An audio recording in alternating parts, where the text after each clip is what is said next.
같이 은혜 보좌 앞에 은혜의 보좌 앞에 담대히 나아가자. 담대히 나아가자. 은혜 보좌 앞에 담대히 나아가자. 은혜의 보좌 앞에 담대히 나아가자. 이런 제목으로 은혜를 나누기 원합니다. 히브리서 4장 12절 말씀 성경을 펴시기 바랍니다. 히브리서 4장 12절 다 같이 읽어봅니다. 시작. 하나님의 말씀은 살아있고 활력이 있어 좌우의 날선 어떤 것보다도 예리하여 혼과 영과 및 관절과 골수를 찔러 쪼개기까지 하며 또 마음의 생각과 뜻을 판단하나니. 아멘.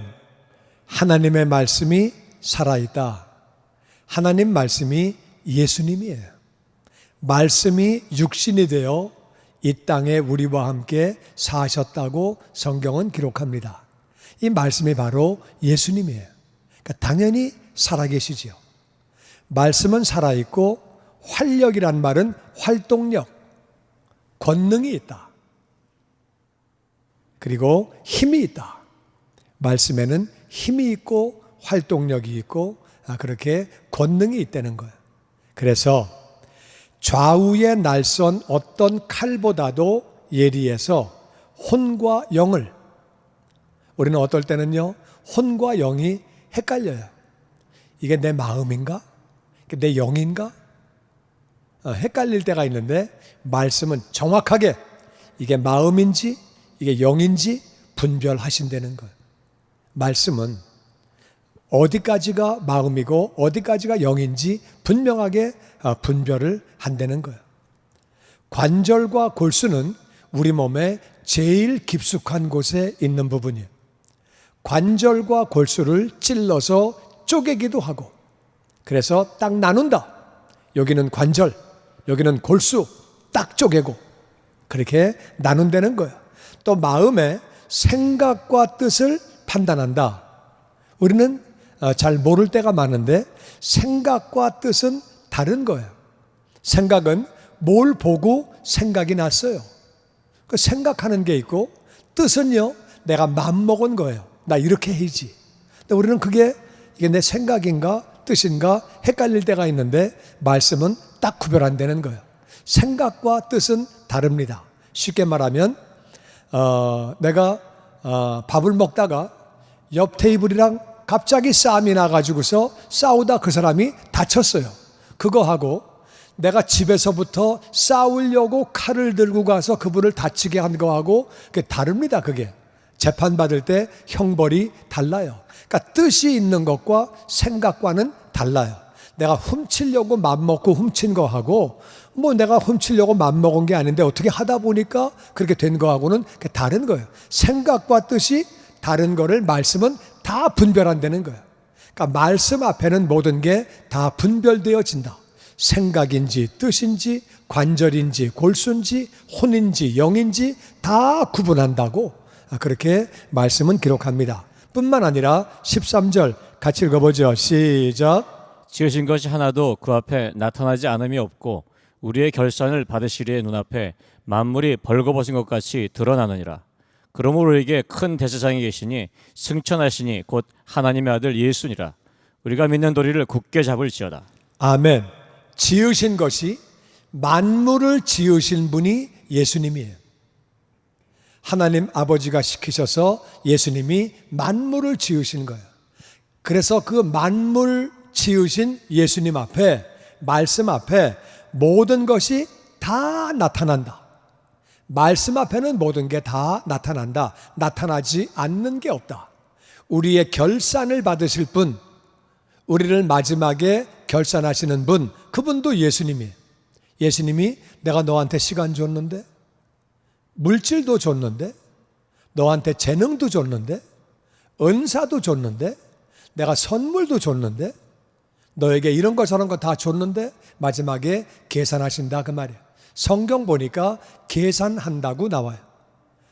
달란트를 맡긴 거를 계산하고 데나리온 맡긴 거를 계산하고 다 계산한다고 나와요. 마지막에 계산할 때가 오는 거예요. 그때는 눈앞에 만물이 벌거벗은 것 같이 다 드러난다. 예수님 앞에는 모든 것이 다 드러나는데 결산하는 분도 예수님이에요. 그러니까 예수님은 결산하는 분이에요. 심판주로 마지막에 심판하시는 분이에요.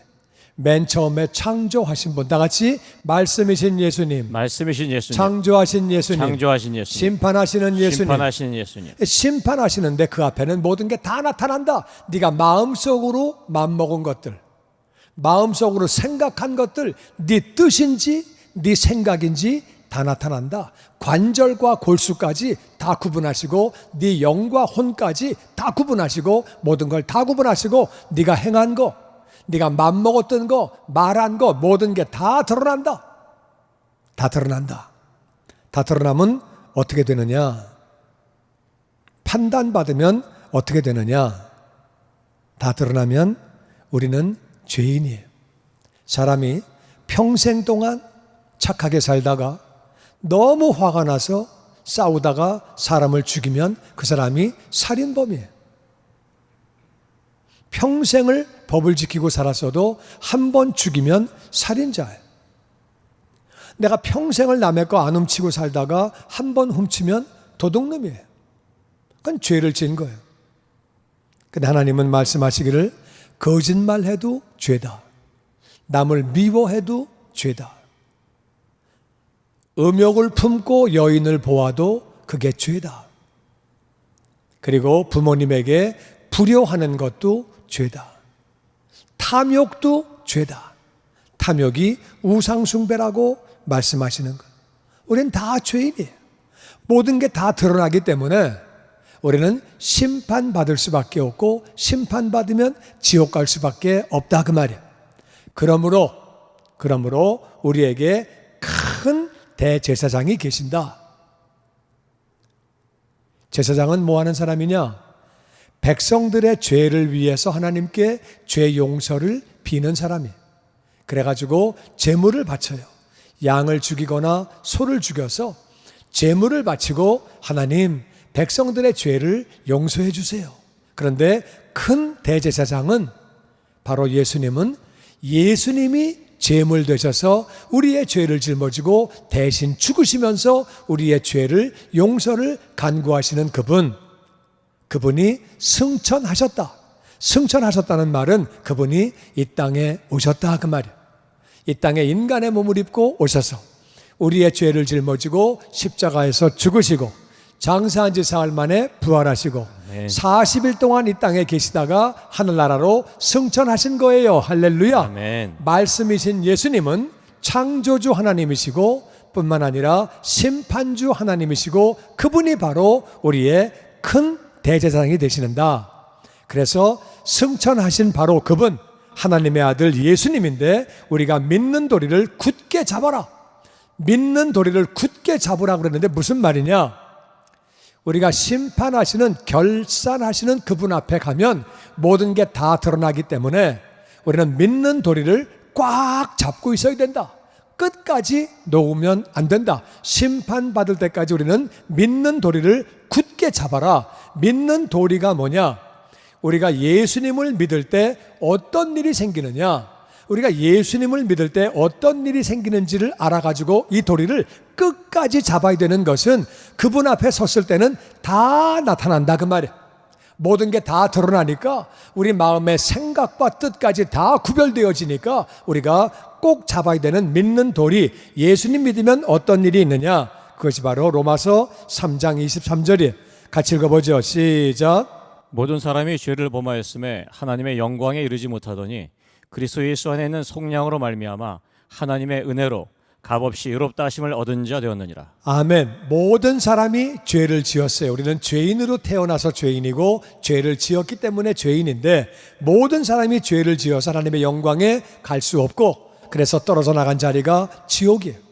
그러니까 지옥에 영원히 살 수밖에 없었는데 예수님 안에 있는 속량, 예수님 안에 있는 구원, 예수님 안에 있으면 구원받는 줄로 믿습니다. 아멘. 그래서 구원을 받는데 하나님의 은혜는 받을 자격이 없는 사람이 거저 받는 거예요. 은혜로 우리는 값없이 의롭다 하심을 받았다. 할렐루야. 아멘. 같이 예수님을 믿으면 예수님을 믿으면 예수님 안에서 구원을 받으며 모든 죄를 용서받으며 의로운 자가 된다. 할렐루야. 아멘. 이 믿는 도리를 꽉 잡으시기를 주의 이름으로 축원합니다. 아멘. 믿는 도리가 한 가지가 더 있어요. 그건 뭐냐면은 요한복음 1장 12절이에요. 다 같이 읽어보죠. 시작. 영접하는 자 곧 그 이름을 믿는 자들에게는 하나님의 자녀가 되는 권세를 주셨으니. 아멘. 예수님을 영접하면, 예수님을 믿으면, 나의 주님으로 구원자로 믿기만 하면 우리는 다 하나님의 자녀가 되는 줄로 믿습니다. 아멘. 하나님의 자녀이기 때문에 하나님 나라에서, 천국에서 영원히 사는 거예요. 우리는 심판받을 때 모든 게 다 나타나기 때문에, 생각으로 지은 죄, 말로 지은 죄도 다 나타나기 때문에, 다 드러나기 때문에 우리가 믿는 도리를 우리 다 하는 그날까지, 우리 주님 만나는 그날까지 우리 붙잡고 있어야 돼요. 우리가 예수님 믿기만 하면, 예수님 안에 있기만 하면 우리는 모든 죄를 용서받고 아멘. 의로운 자가 되고 아멘. 하나님의 자녀가 되고 아멘. 하늘나라에서 영원히 사는 것을 믿습니다. 아멘. 할렐루야. 나는 여러분이 믿는 도리를 꽉 붙잡기를 주의 이름으로 축원합니다. 아멘. 우리 가운데는 믿는 도리를 잡지 못함으로 말미암아, 예수님을 믿지 아니함으로 말미암아 지옥 가는 영혼이 한 영혼도 없기를 주의 이름으로 축원합니다. 아멘. 뿐만 아니라 우리에게 또 선물을 주시는 게 있어요. 믿는 도리가 있고 또 선물 주시는 게 뭐냐? 그게 바로 15절이에요. 다 같이 시작. 우리에게 있는 대제사장은 우리의 연약함을 동정하지 못할 리가 아니요 모든 일에 우리와 똑같이 시험을 받은 이로되 죄는 없으시니라. 그러므로 우리는 궁일하심을 따라 받고 때를 따라 돕는 은혜를 얻기 위하여 은혜의 보좌 앞에 담대히 나갈 것이니라. 아멘. 아멘. 우리에게는 대제사장 예수님은 우리 연약함을 동정하지 못하시는 분이 아니다. 그러니까 1단계는 뭐냐면요, 믿는 도리를 굳게 잡는 거예요. 믿는 도리를 잡아야 되는 것은 우리가 심판대 앞에 서면은 모든 게 다 드러나기 때문에 숨길 수가 없다, 그 말이에요. 그분은 창조주예요.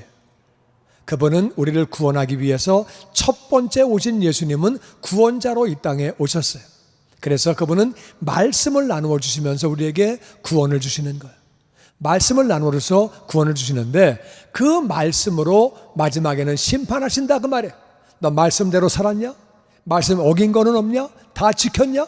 그 앞에는 다 드러나니까 우리가 믿음의 도리를 꽉 붙잡고 예수님 붙잡고 있으면 우리는 죄 용서받고 하나님의 자녀가 되어서 의로운 자가 되어서 하늘나라에서 영원히 사는 거예요. 근데 이 땅을 사실 때 바로 그 대제사장 예수님은 우리 연약함을 동정하지 못하시는 분이 아니다. 동정하지 못하시는 분이 아니다. 2번 부정하는 것은 강한 긍정이에요. 우리를 동정하신다, 그 말이에요. 야, 넌 구원받은 사람이 그거밖에 못하냐? 너는 하나님의 자녀가 그렇게밖에 못하냐? 아이고, 어떻게 넌 그러냐? 안 그러신다, 그 말이에요. 우리를 불쌍히 여기시고 동정하신다, 그 말이에요. 할렐루야. 아멘. 모든 일에 우리와 똑같이 시험을 받으셨다. 예수님이 배도 고파 보시고, 그리고 가난해 가지고 먹을 게 없으시고, 그리고 잠도 못 주무시고, 맞아 가지고 아프시고, 조롱과 수치와 모욕을 당하시고, 배신을 당하시고, 마음의 고통도 당하시고, 뿐만 아니라 예수님은 유혹도 받으셨어요. 마귀가 와가지고 절만해, 다 줄게, 다 줄게. 유혹도 받으시고 어려움도 당하시고 다 받으셨지만 예수님은 죄를 짓지 않으셨지요. 그래가지고 우리가 당하는 것들이 얼마나 어렵고 힘든 건지 다 아신다, 그 말이에요. 그래서 그러므로 우리는 긍휼하심을 받고 불쌍히 여김을 받고, 사람마다 약한 게 달라요. 어떤 사람은 수치 이런 거는 잘 참아. 어떤 사람은 수치를 못 참아. 어떤 사람은 배고픈 걸 잘 참는데 어떤 사람은 배고픈 걸 못 참아. 어떤 사람은 사람마다 다 유혹에 강한 사람이 있고 유혹에 잘 넘어지는 사람이 있고 사람마다 다 다른 거예요. 그래서 우리는 불쌍히 여김을 받고 때를 따라 돕는 은혜, 때를 따라 돕는 은혜는 때때로 은혜가 다른 게 필요해요.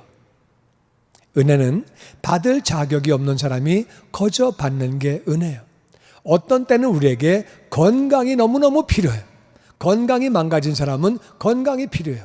건강한 사람은 건강한데 어떤 사람은 물질이 너무 필요해. 진짜 너무너무 어려워. 어떤 사람은 하나님의 인도를 구하고 있어요. 나 이거 어떻게 되는 건지 정말 막 헷갈리고, 나 일로 이사를 가야 되는 건지 말아야 되는 건지, 뭘 어떻게 해야 되는 건지, 직장을 어떻게 해야 되는 건지, 사업을 그만해야 되는 건지 말아야 되는 건지 정말 인도를 받아야 되는데 잘 결정하기가 어렵다 그 말이에요. 또 어떤 사람은 잘못된 습관에서 구원을 받기를 원하고, 어떤 사람은 과거의 상처 때문에 쓴뿌리가 되어서 그 상처에서 치유받기를 원하고, 어떤 사람은 자기 성격이 자기가 봐도 싫어요. 난 왜 성격이 정말 이 모양이냐, 진짜 나 안 그랬으면 좋겠는데 나 정말 왜 그러냐. 그래가지고 그런 은혜를 정말 받아야 되는 사람이 있고, 어떤 사람은 가족들이 예수를 안 믿어서 정말 이거 큰 짐이에요. 아무리 전도하려고 해도 말은 안 듣고 너나 믿으라 그러고 실실 비웃고 앉아있고, 그러니까 정말 이게 큰 짐이고 보통 문제가 아니라 그 말이에요. 그러니까 우리가 때를 따라 돕는 은혜를 얻기 위해서 은혜의 보좌 앞에 담대히 나아가래요. 그러니까 우리는, 하나님은 심판이 있기 때문에 우리에게 예수님 보내주시고, 예수님 통해서 우리의 죄 용서해 주시고, 하나님의 자녀 삼아 주시고, 의로운 자가 되게 하시고, 천국 백성 되게 하시고, 그걸로만 끝나는 것이 아니라 이 땅에 사는 동안에도 하나님의 은혜 가운데 살게 하시기를 기뻐하시는 줄로 믿습니다. 아멘. 그래서 1단계는 우리가 믿는 도리를 굳게 잡는 게 1단계고, 2단계는 이 땅에서 사는 동안에도 하나님의 은혜 가운데 살면서 때를 따라 주님의 은혜를 받기를 원하신다 그 말이에요. 그래서 때를 따라 돕는 은혜를 우리가 받기를 원하시는 거예요. 그러면 이 땅에서 우리는 어떻게 하면 때를 따라 돕는 은혜를 받는 거냐? 은혜 보좌 앞에 나간다는 건 무슨 말이냐? 은혜 보좌 앞에 어떻게 나가냐? 은혜 보좌가 시청 앞에 있나? 어디 있는 줄 알면 그냥 가면 되겠는데, 은혜 보좌가 어디 있는 거야? 그게 소방서 앞에 있는지 어디 있는지 알아야지 가지. 은혜 보좌 앞으로 나간다는 말이 무슨 말이냐? 때를 따라 돕는 은혜는 좀 받아야 되겠는데 어떻게 받는 거냐? 오늘 그 말씀을 알려드리기 원합니다. 때를 따라 돕는 은혜는 어떻게 받는 거냐? 갈라디아서 3장 13절 같이 읽어보죠. 시작. 그리스도께서 우리를 위하여 저주를 받은 바 되사 율법의 저주에서 우리를 속량하셨으니, 이는 그리스도 예수 안에서 아브라함의 복이 이방인에게 미치게 하고 또 우리로 하여금 믿음으로 말미암아 성령의 약속을 받게 하려 함이라. 아멘. 예수님이 십자가에서 죽으시기만 하면 죄의 삭시 사망이니까 우리는 구원받을 수 있어요. 예수님은 십자가에서 죽으신 것뿐만 아니라 율법의 저주를 다 받으셨다 그 말이에요. 저주를 받으신 것은, 율법의 저주를 받으신 것은 율법의 저주 가운데서 우리를 구원하시려고, 그리고 뿐만 아니라 이 땅 사는 동안에 아브라함의 복을 받게 하시려고, 다 같이 율법의 저주에서 우리를 구원하시고 아브라함의 복을 받게 하시려고 그렇게 하시려고 예수님이 율법의 저주를 다 받으셨다. 그래서 뿐만 아니라 우리에게 성령의 약속, 성령 충만을 받게 하시려고 하는 거다. 성령 충만. 우리는 성령 충만할 때 율법의 저주가 떠나가고 아브라함의 복이 임하게 되는 거예요. 율법의 저주는 뭐냐? 하나님의 말씀을 어겼기 때문에 찾아온 것이 율법의 저주예요. 아담과 하와가 하나님의 말씀을 어기고 그들이 선악과를 먹었을 때에 창세기 3장을 읽어보면 하나님이 벌을 주셨어요. 이 벌은 나쁜 것 같지만 좋은 거예요. 왜? 율법의 저주, 율법을 어기면 지옥 가는 거예요. 지옥 가는 사람들이 어려움이 있어야 하나님께로 나온다 그 말이에요. 하나님의 법을 어겨서 지옥 가는데 어려움이 없이 에덴 동산에 잘 먹고 잘 살면은 누가 하나님께 나오겠어요? 그러니까 하나님이 율법의 저주를 주신 것은 인간에게는 어려운 일이지만은 그것은 하나님의 사랑이고 그것도 은혜라 그 말이에요. 율법의 저주가 뭐냐? 율법을 어겼기 때문에 온 저주인데, 이 저주는 우리가 예수님 안에 들어왔기 때문에 끝나야 되는 줄로 믿습니다. 아멘. 예수님이 대신 저주를 받으셨기 때문에 끝나야 되는 건데, 첫 번째 그들에게는 가난이 찾아왔어요. 아담과 하와가 에덴 동산에 살다가 쫓겨나고 땅에서는 가시와 엉겅퀴가 나오는 거예요. 가시와 엉겅퀴가 나오면 고생하고 가난한 거예요. 어렵게 살게 됐다 그 말이에요. 뿐만 아니라 병이 들었어요. 몸이 아프게 됐어요. 하나님이 사탄에게, 뱀에게 합법적으로 흙을 먹으라고, 인간의 몸을 먹으라고 말씀하셨어요. 그래서 우리 몸이 아프고 병드는 거예요. 그리고 잘못된 대상을 사모하는 것입니다. 하와가 아담을 사모하는 거예요. 아담이 자기에게 너무 고마운 거예요.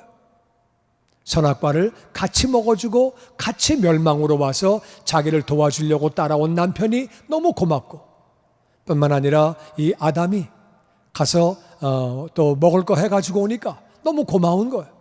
막 열심히 일해가지고 먹을 걸 가져오니까 고마워서 잘못된 대상을 사모하는 게 율법의 저주예요. 우리는 예수님을 사모해야 되는 줄로 믿습니다. 아멘. 근데 율법의 저주는 잘못된 대상을 사모해서 나보다 힘이 센 사람, 나보다 운동을 잘하는 사람, 나보다 잘생긴 사람, 노래를 잘하는 사람, 연기를 잘하는 사람, 돈이 많은 사람, 능력이 있는 사람, 권세가 있는 사람을 사모한다 그 말이에요. 그 사람을 따라가 보니까 그 사람도 인생을 헤매고 앉아 있어요. 그 사람도 인생을 복잡하게 살고 인생이 꼬여 있다 그 말이에요. 그게 방황하는 거예요. 사람은 방황하는 거예요. 뭘 해야 될지 어떻게 해야 될지 모르고 그냥 이거 따라가다가 저거 따라가다가 인생 끝나는 거예요. 이게 율법의 저주예요. 그리고 남들을 자꾸 지배하려고 그래요. 하와가 아담을 사모하니까 아담은 하와를 지배하려고 그러는 거예요. 율법의 저주는 자꾸 남을 통치하려고 그래요. 남을 지배하려고 그래요. 강한 자는 약한 자를 지배하려고 그러고, 강한 나라는 약한 나라를 지배하려고 그러고, 다 뺏어오려고 그러고, 남들을 지배하려고 그러고, 그러다가 죽어서 지옥 가는 게 율법의 저주예요. 아브라함의 복은 뭐냐? 아브라함의 복은 그거에 다 정반대인 말이에요. 가난이 아니라 부요예요. 하나님이 아브라함에게 부요를 주셨어요. 할렐루야. 뿐만 아니라 아브라함은 건강했어요. 아주 건강했어요. 하나님이 건강을 주시고, 잘못된 대상을 사모하는 것이 아니라 주님을 사모하고, 말씀을 사모하고, 천국을 사모하고, 우리가 마땅히 사모할 것들을 사모하는 거예요. 방황하는 것이 아니라 하나님이 인도하시는 거예요. 너는 가나안으로 가라, 인도해 주시는 거예요. 뿐만 아니라 이제는 지배하는 것이 아니라 섬기는 거죠. 아브라함이 롯을 섬기고 위에서 기도하고 섬기는 거예요. 그리고 결국에 이 땅의 삶이 마감되면 천국에서 영원히 사는데, 이 땅에 사는 동안에 축복의 통로가 되어서 아브라함 때문에 자기의 가족이 복을 받고, 집안이 복을 받고, 민족이 복을 받고, 아멘. 열방이 복을 받고, 아멘. 축복의 통로로 쓰임 받는 거예요. 그런데 이것은 성령 충만할 때, 성령이 충만하면 우리가 성령이 충만함으로 하나님 말씀이 깨달아지는 거예요. 하나님의 말씀이 깨달아지고 믿어지게 되고, 이 말씀 붙잡고 나아가면, 그게 바로 은혜의 보좌로 나아가면 율법의 저주가 떠나가고 아브라함의 복이 임하는 줄로 믿습니다. 아멘. 그러니까 우리는 믿는 도리를 굳게 잡아서 하늘나라에 가는 것이 1번 가장 중요한 것이고, 이 땅 사는 동안에도 대충 살고 막 사는 것이 아니라 하나님의 은혜 가운데 성령 충만해서 예수님이 어떤 일을 하셨는지 정확히 알고 우리를 율법의 저주 가운데서 구원하시려고, 아브라함의 복을 주시려고 저주를 다 예수님이 받으셨다 그 말이에요. 그 사실을 우리 기억하고 우리는 그 말씀을, 믿음을 가지고 우리가 붙잡고 기도하며 나아갈 때, 거기가 바로 은혜의 보좌고, 은혜의 보좌로 나아가면 때를 따라 돕는 은혜를 주시는 줄로 믿습니다. 아멘. 담대하게 나아가라. 거저 주시는 거니까, 은혜의 보좌니까 그냥 나가라 그 말이에요. 은혜라는 말은 받을 자격이 없는 사람이 거저받는 거를 은혜라 그래. 예수님은 그걸 위해서 율법의 저주를 다 짊어지신 거예요. 베드로전서 2장 24절은 이렇게 말합니다. 같이 읽죠. 시작. 친히 나무에 달려 그 몸으로 우리 죄를 담당하셨으니 이는 우리로 죄에 대하여 죽고 의에 대하여 살게 하려 하심이라. 그가 채찍에 맞음으로 너희는 나음을 얻었나니. 예수님은 내가 죽어야 할 자리에 대신 죽으셨다 그 말이에요. 아멘. 우리를 의로운 자로 만드시려고 대신 죽으시고 대신 아프셨어요. 채찍에 맞으면 엄청 아픈 거예요. 왜 아프셨느냐? 죽으시기만 해도 우리를 구원하시는데 아프신 이유는 대신 아프심으로 다 같이 예수님이 채찍에 맞으심으로 너희는 나음을 얻었나니 이 말씀 붙잡을 때에 병이 떠나가며 약한 것이 강해지는 줄로 믿습니다. 아멘. 이 말씀 받는 거예요. 이 말씀 붙잡고 기도하면 거기가 바로 은혜 보좌라 그 말이에요. 은혜로 주시는 거예요. 고린도후서 8장 9절은 이렇게 말합니다. 시작. 우리 주 예수 그리스도의 은혜를 너희가 알거니와 부요하신 이로써 너희를 위하여 가난하게 되심은 그의 가난함을 말미암아 너희를 부요하게 하려 하심이라. 아멘. 아멘. 예수님은 부요하신 분이에요. 예수님은 하나님이에요. 영광 중에 거하시는 분이고 부족함이 전혀 없는 분이에요. 근데 이 땅에 가난한 집으로 태어나셨어요. 얼마나 가난한지 마구간에서 태어나셨어요. 그리고 예수님은 이 땅에 사시는 동안에 가난하게 사셨어요. 공생애를 사시는 동안에 예수님은 주무실 데가 없어가지고 제자의 처갓집에 가서 살았어요. 여러분, 처갓집에서 사는 것도 쉬운 일이 아니에요. 근데 제자의 처갓집은 진짜 어려운 거예요. 그래도 그 장모가 예수님이 병을 고쳐주셔가지고 그래서 참 감사한 일인데 제자의 처갓집에 사는 거는 쉬운 일이 아니고 예수님은 길거리 주무시고 인자는 머리둘 곳이 없다. 그 세금 얼마 안 내도 되는 거 그 세금 낼 돈이 예수님은 없어가지고 세금을 못 내고 계셨어요. 고기를 잡아서 입을 열어서 동전 빼가지고 그걸로 세금을 내셨어요. 돌아가실 때도 유산이 아무것도 없었어요. 그리고 남의 무덤에 묻히셨어요. 정말 가난하셨어요. 왜 가난하셨느냐?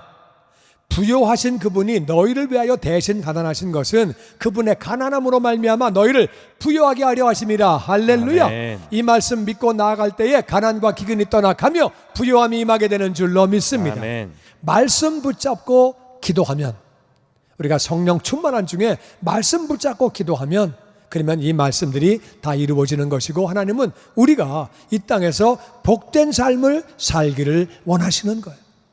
그래서 담대하게 은혜 보좌 앞으로 나아가라고 말씀하십니다. 그 일을 위해서 예수님은 율법의 저주를 예수님이 다 받으신 거예요. 가난하시고 채찍에 맞으시고 조롱과 수치와 모욕을 당하시고 고통을 당하시고 배신을 당하시고 마음의 아픔을 당하시고 그리고 그 영혼이 하나님과 분리가 되시기까지 그렇게 죽으시기까지 모든 저주를 다 받으신 것은 우리를 믿는 도리를 굳게 잡게 하시려고 때를 따라 돕는 은혜를 주시려고 그렇게 하셨다 그 말이에요.